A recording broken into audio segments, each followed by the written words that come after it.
Welcome back, everybody. We are here live at One Oak Field as the Tulsa Roughnecks are taking on the Seattle Sounders, too. Take a look. The Roughnecks just came onto the field for practice here as they warm up. Now, the winner of this game will most likely be the #1 team in the state when the new polls come out. And Lauren Montgomery afterwards, who told me he's pleased with both sides of the ball. Even though Bigsby was able to jump out to a quick lead, he was pleased with how his defense kept up the momentum as the Spartans saw their passing game develop tonight. See, the guys are still warming up behind me. So much is on the line right now for this critical matchup between Booker T and Sand Springs. Now, these two teams right now are in a 3-horse race with Bigsby. There's a lot to say about Union's offense, but don't forget, Owasso just broke a school record by dropping 66 points in their last game. Take a look. We're at the tailgate hosted by the cross-country team, and they have the chips, the jumbo hot dogs, and the guys grilling in the back. Everybody's getting prepared for this big matchup.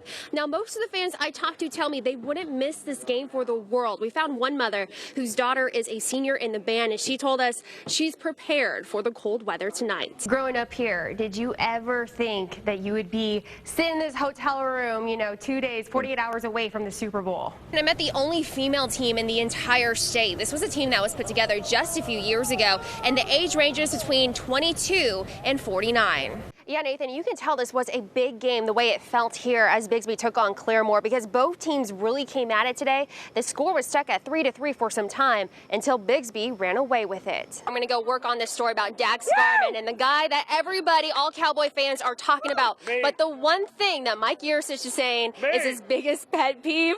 Maybe it's that guy. I don't know. Now, I found out the hot chocolate costs $1. So if you're like me, make sure you bring your dollars tonight for the game, no matter where you go. And it was a very interesting OSU team at the podium today. Usually a very candid team. It was all business for the Cowboys.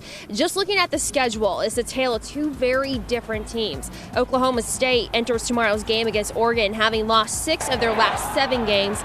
As for the Ducks, although they lost to the Pac-12 tournament, the last time they lost before that was February 14th. But head coach Travis Ford doesn't want people to focus on it, saying over the past few days, they've been playing with a mentality to prove people wrong. Travis Ford had a very simple answer to explain why Oklahoma State lost to Oregon. It was simply put, they outscored us, and every time they went on a run, the Cowboys didn't have an answer. Now, Oregon beat Oklahoma State 79-73. OSU trailed at the end of the first, but was able to take the lead in the second before letting Oregon claw back, allowing the Ducks to shoot about 60%. Now, here's the Cowboys. Let's take a look at the video going into the locker room. Afterwards, LeBron Nash told me he takes the blame for the loss because he said there's more he could have done. In fact, he can't seem to let go of the fact that he had 7 turnovers. As for the other seniors, they say this loss is tough to deal with.